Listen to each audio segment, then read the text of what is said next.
Begin the hour with what could be the end of the siege. Protesters handing themselves in and over to Hong Kong police.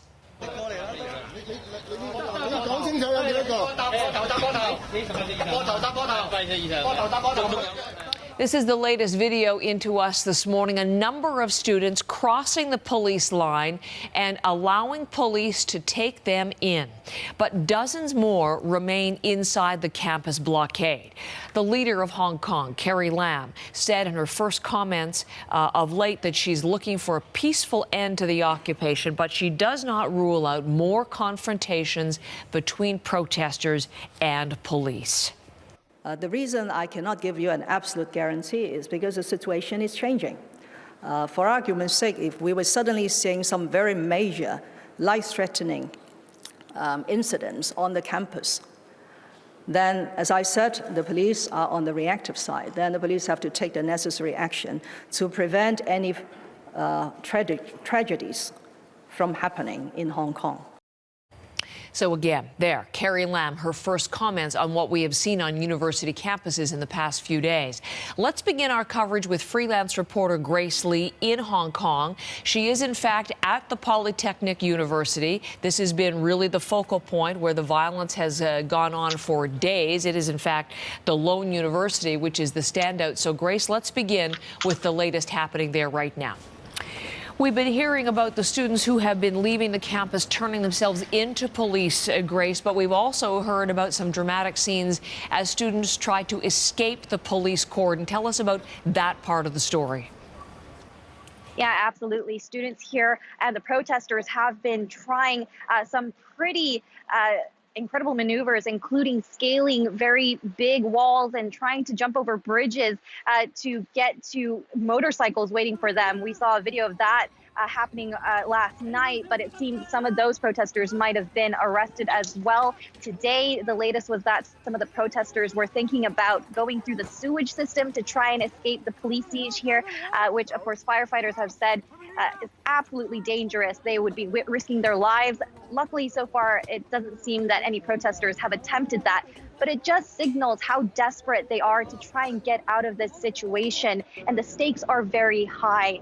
They're facing about 10 years jail time if they're caught for rioting charges. And, you know, that's not an option that they want to take, especially seeing that some of these protesters are just so young.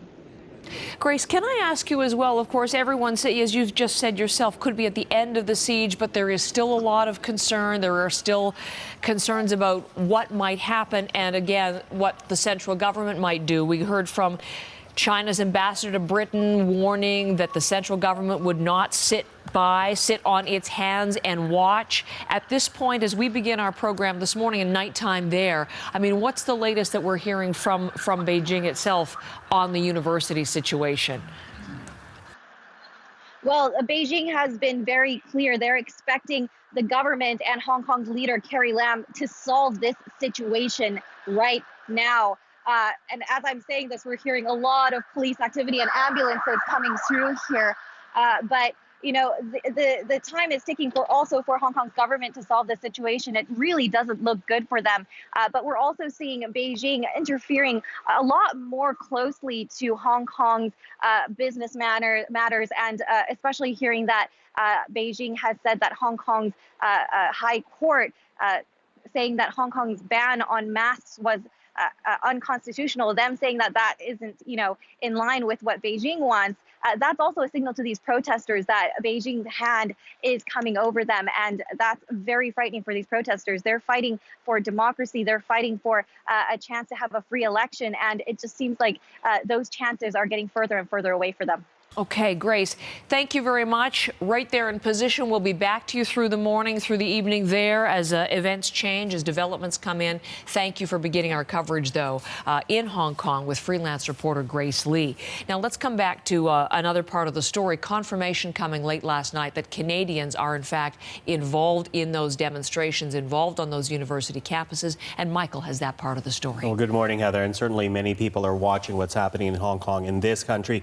Among them, global Global Affairs, and it is from Global Affairs that we are now told there are some 300,000 Canadian citizens in Hong Kong. And when CBC News asked Global Affairs directly, are any of the protesters Canadian? Well, take a look at the statement that we got from Global Affairs. They say the following: the Government of Canada is closely monitoring the situation at Hong Kong Polytechnic University in light of recent demonstrations and violence. Global Affairs is aware of Canadians affected, and we are in contact with local authorities. So underline that point, aware of Canadians affected. Now, we don't know if that means Canadians have been injured or arrested, but it does give us a sense that these protests are hitting close for many people in this country. And we have to point out that while the focus has been on the Polytechnic University in recent days, several other students and protesters throughout the city are also staging their own demonstrations, united in their demands that Beijing respect what is called the one country, two systems principle that is meant to govern Hong Kong. And we heard it from the protesters. These demonstrations are about the future of Hong Kong, which is why Hong Kong students here in Canada say despite the destruction, despite the disruptions, they believe the majority of people in the city support the demonstrations. Take a listen. This is an incredibly important turning point, and it's very important that everyone keeps fighting and supporting the cause. This is exceeding all of our expectations. There is violence conducted by certain protesters that I do condemn, but that does not mean I will disregard the entire movement. I think things like freedom and democracy are always worth fighting for.